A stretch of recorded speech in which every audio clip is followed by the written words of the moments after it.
Bonjour à tous, alors c'est la troisième vidéo que je fais sur les bouchons, donc les activités qu'il est possible de réaliser avec des bouchons.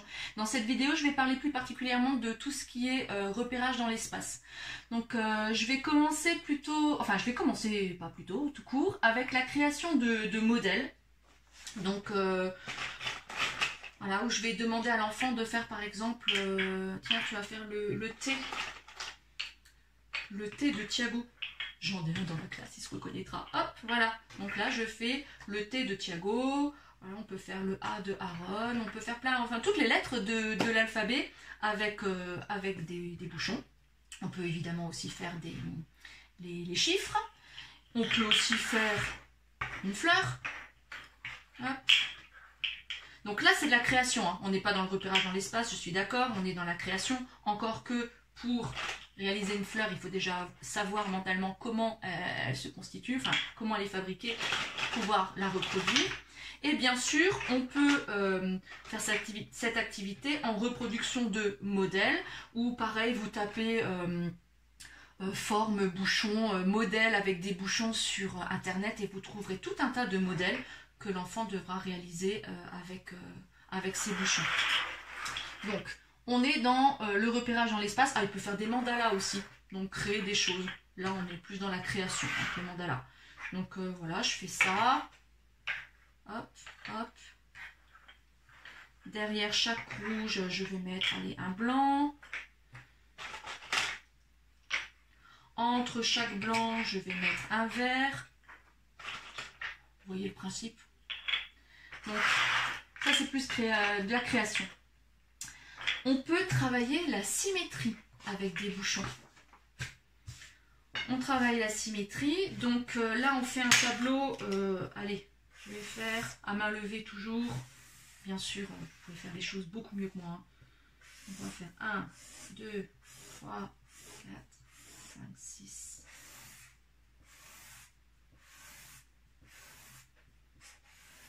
Voilà. Et on partage au centre notre axe de symétrie qui se voit absolument pas. Très grossier, hein, mon travail. Voilà. Là, on le voit mieux. Et vous faites un modèle d'un côté. Hop, hop, hop, hop. Voilà, par exemple. Et l'enfant, lui, doit faire la même chose de l'autre côté de façon symétrique. Donc, ce rouge-là, il va se retrouver ici. Celui-ci, ici. Le jaune, ici. Alors déjà, il peut... Enfin, soit vous lui préparez les jetons et lui, il n'a plus qu'à les replacer. Soit il peut aussi dire, oulala, là, j'ai besoin d'un bleu, d'un jaune, d'un vert, d'un rouge, d'un blanc. Et après, les placer. Donc là, on travaille la symétrie. On peut tout simplement travailler le repérage sur quadrillage. Alors, ce que je fais... En général, chez moi, en petite section, je fais 3 sur 3, moyenne section 4 sur 4 et 5 sur 5 pour la grande section. Donc, vous avez un tableau, on va faire grande section 1, 2, 3, 4, 5. 4, 5. Voilà, donc il a sa planche. Et vous lui faites un modèle, mais sur un plus petit format. C'est-à-dire que vous allez lui faire 1, 2, 3, 4, 5. 1, 2, 3, 4, 5. Voilà.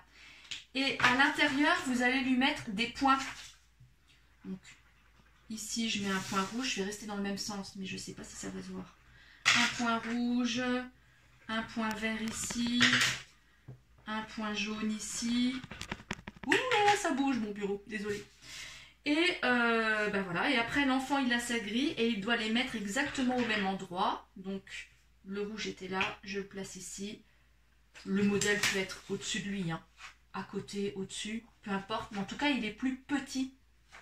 C'est plus difficile que s'il avait exactement la même taille et qu'il pouvait après superposer. Donc ça, c'est le repérage sur quadrillage. Donc les bouchons peuvent être un excellent support pour travailler cette compétence. On peut aussi faire un jeu de repérage dans un tableau à double entrée. C'est-à-dire que ce tableau-là, je reste dessus. Ça, c'est aussi une compétence qu'on utilise en grande section, savoir se repérer sur un tableau à double entrée, enfin même en moyenne section d'ailleurs. Mais à la fin de la grande section, c'est bien qu'ils sachent se repérer sur un tableau 5 par 5. Donc là, vous gardez le tableau et puis vous nommez un A, B, C, D, E, 1, 2, 3, 4, 5. Voilà. Et il en faut deux. Deux tableaux comme ça. C'est d'abord vous qui commencez.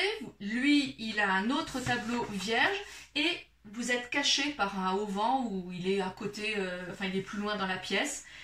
Et vous lui dites, place un jeton jaune en 2B. Et donc il faut qu'il cherche le 2, le B, la case 2B, ben, elle est là. Place un jeton rouge dans la case 4D. Ok, 4D, c'est là.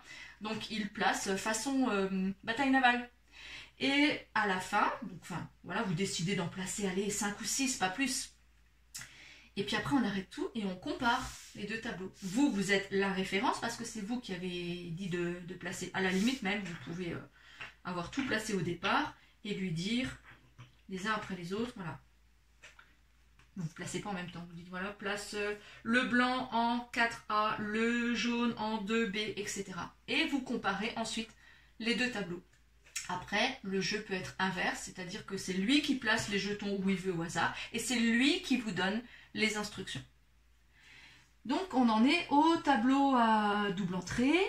Vous êtes en train de vous dire oui mais moi j'ai pas de bouchon rouge, jaune, vert, bleu, etc. J'ai que des bouchons rouges. Ok, ben c'est pas grave, il y a toujours moyen de se débrouiller en collant des gommettes dessus, si vous avez des gommettes. Sinon ça se trouve quand même beaucoup plus facilement que des bouchons de toutes les couleurs. Voilà, donc des gommettes ou sinon la bonne vieille méthode du voilà, je découpe des petits ronds que je colle. Alors moi à l'école j'ai plein de jeux fabriqués avec les bouchons, donc j'utilise très souvent, je découpe les petits papiers, je les plastifie, enfin d'abord je les plastifie, après je les découpe et on les fixe nous avec de la pâte à fixe. Voilà, et ça c'est super pratique. Hop, et du coup après là-dessus vous mettez ce que vous voulez, une couleur, un chiffre, n'importe quoi. Donc ça vous sert de support et ça vous sert, enfin vous pouvez du coup faire les activités que j'ai proposées juste avant, même si vous avez des bouchons d'une seule couleur. Et justement, dans une dernière vidéo, je vais vous parler de tout ce que l'on peut faire quand on ajoute des petites choses comme ça sur ces bouchons. Et là, ça va être quelque chose d'encore un peu plus scolaire. Donc en gros, je vais vous parler des jeux que j'utilise actuellement en classe. À bientôt!